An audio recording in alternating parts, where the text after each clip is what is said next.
प्रिय विद्यार्थियों, सभी को नमस्कार। मैं doctor Khemchand Gurjar, LBS government college Kotputli. आज हम बीकॉम पार्ट 3 के EFM के पेपर फर्स्ट ग्रामीण विकास एवं सहकारिता के टॉपिक जनजातीय कल्याण से संबंधित कार्यक्रम में कुछ अन्य कार्यक्रम जो राजस्थान में आदिवासी कल्याण के प्रमुख कार्यक्रम हैं उनके बारे में चर्चा करेंगे। जैसा कि आपको इससे पहले वाले व्याख्यानों में स्पष्ट किया जा चुका है कि भारत में विभिन्न जनजातीय कल्याण कार्यक्रम और उनसे संबंधित योजनाएं और राजस्थान में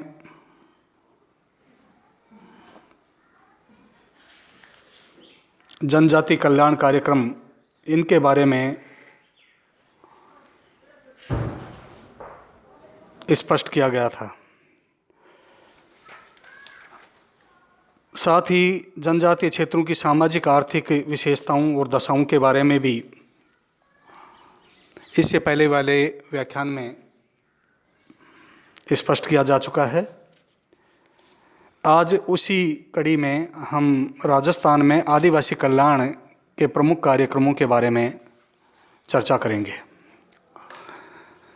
देखिए, वर्तमान में राजस्थान में आदिवासी कल्याण के जो प्रमुख कार्यक्रम चलाए जा रहे हैं उनमें प्रमुख हैं जनजातीय उप योजना क्षेत्र, ट्राइबल सब प्लान एरिया, परिवर्तित क्षेत्र विकास दृष्टिकोण, माडा, मॉडिफाइड एरिया डेवलपमेंट अप्रोच, माडा। तीसरा माडा क्लस्टर। चौथा बिखरी हुई जनजाति जनसंख्या विकास कार्यक्रम, इसके तहत ट्राइबल पॉपुलेशन डेवलपमेंट प्रोग्राम तथा शहरिया विकास कार्यक्रम, शहरिया डेवलपमेंट प्रोग्राम। अब हम इन एक एक को लेते हैं। तो जिसमें सबसे पहला है जनजाति उप योजना क्षेत्र, ट्राइबल सब प्लान एरिया। राजस्थान के बांसवाड़ा, डूंगरपुर, उदयपुर, राजसमंद, चित्तौड़गढ़ तथा सिरोही जिलों की 23 पंचायत समितियों में जनजातियों का संकेंद्रण है। यह क्षेत्र जनजाति उप योजना कहलाता है। राज्य की कुल जनजाति के 54.8 लाख लोगों में से 24 लाख जनजाति उप योजना क्षेत्र में आते हैं। जनजाति उप योजना क्षेत्र में 4409 गांव सम्मिलित किए गए हैं, जिनका क्षेत्रफल 19,571 वर्ग किलोमीटर है। जनजाति उप योजना 1974-75 से शुरू की गई थी।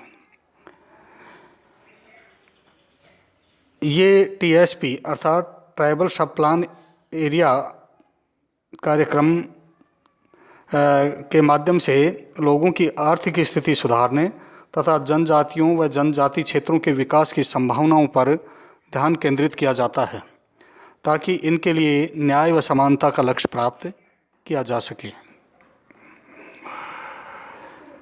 दूसरा है परिवर्तित क्षेत्र विकास दृष्टिकोण, मॉडिफाइड एरिया डेवलपमेंट अप्रोच, माडा। राजस्थान में जनजाति संकेंद्रण वाले 44 खंड हैं, जिन्हें मिलाकर माडा क्षेत्र का निर्माण किया गया है। माडा क्षेत्र राज्य के 16 जिलों में फैला हुआ है, जिसमें 3589 गांव शामिल किए गए हैं। माडा क्षेत्र में जनजातियों के 10.33 लाख लोग निवास करते हैं, जो जनजातियों की कुल जनसंख्या का 24.70% है। माडा कार्यक्रम 1978-79 से शुरू किया गया था, जिसमें व्यक्तिगत लाभ पहुंचाने वाली स्कीमें या योजनाएं सम्मिलित की गई थी। इस कार्यक्रम में शैक्षिक विकास पर भी ध्यान दिया जाता है। नंबर 3, माडा समुदाय या माडा क्लस्टर। जनजाति कल्याण के इस कार्यक्रम के अंतर्गत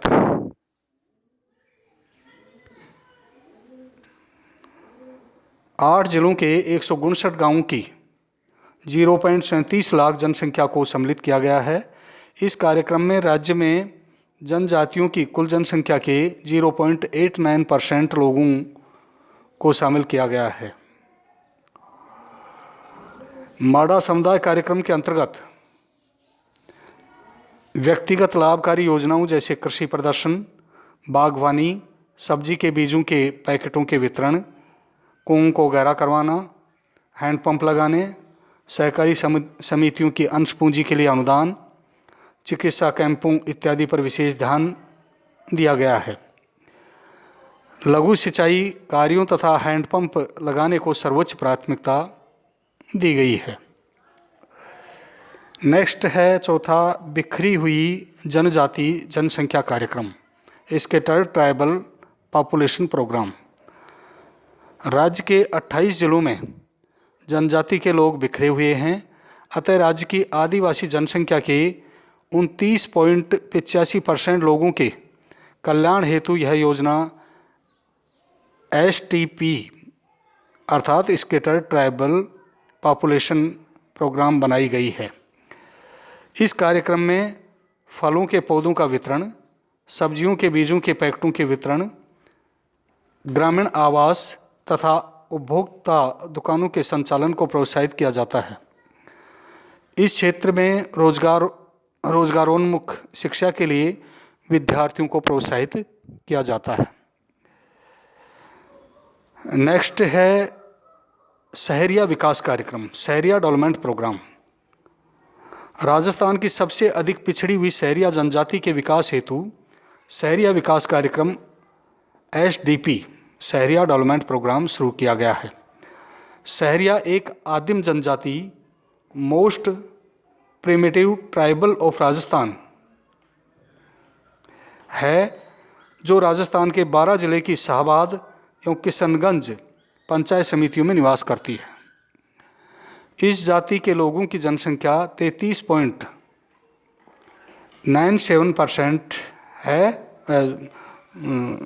33,978 है, जो राज्य की आदिवासी जनसंख्या का 0.81% है।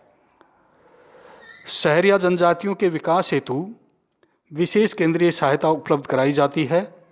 लघु सिंचाई कार्यों जैसे कुओं को गहरा करने, एनीकट निर्माण, लिफ्ट सिंचाई योजनाओं तथा डीजल पंप सेट लगाने को सर्वोच्च प्राथमिकता दी गई है।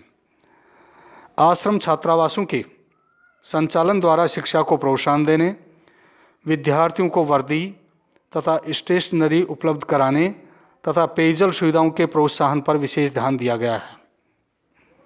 इस कार्यक्रम में शिक्षा, प्रशिक्षण एवं उत्पादन केंद्रों के संचालन तथा लघु सिंचाई कार्यों को उच्च प्राथमिकता दी गई है। शहरिया जनजाति में साक्षरता कार्यक्रम को गति प्रदान करने के उद्देश्य से शिक्षा को सर्वोच्च प्राथमिकता दी गई है। ये राजस्थान में आदिवासी कल्याण से संबंधित प्रमुख कार्यक्रम संचालित किए जा रहे हैं। साथ ही हम असाइनमेंट बतौर परीक्षा उपयोगी प्रश्न लेते हैं, जिनमें भारत में जनजातीय कल्याण से संबंधित कार्यक्रमों का संक्षिप्त वर्णन कीजिए। ये देखिए, राजस्थान विश्वविद्यालय के प्रश्न पत्र 2013 और 2018 में आया हुआ प्रश्न है।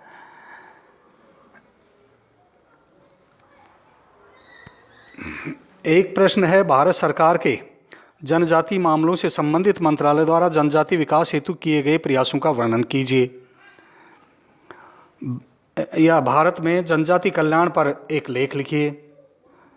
और राजस्थान के संदर्भ में 2 प्रश्न हैं यहाँ पर कि राजस्थान में जनजातीय क्षेत्रों की विशेषताएं बताते हुए उनके विकास के लिए किए गए उपायों का वर्णन कीजिए। और नेक्स्ट एंड लास्ट जो प्रश्न है, जो 2017 के एग्ज़ाम के प्रश्न पत्र में आया हुआ है, वो है राजस्थान में जनजाति कल्याण हेतु कार्यान्वित किए जा रहे विभिन्न कार्यक्रमों पर प्रकाश डालिए। इसी के साथ ये जनजातीय कल्याण से संबंधित कार्यक्रम भारत के संदर्भ में और राजस्थान के संदर्भ में ये टॉपिक कंप्लीट होता है। आज हम इतना ही लेते हैं। अगले व्याख्यान में हम विशेष क्षेत्रीय विकास कार्यक्रम, स्पेशल एरिया डेवलपमेंट प्रोग्राम, जिसमें DPAP और DDP, drought prone area programme और डेजर्ट डेवलपमेंट प्रोग्राम आदि के बारे में विस्तार से चर्चा करेंगे। आज इतना ही, और इसी के साथ आप सभी को बहुत बहुत धन्यवाद।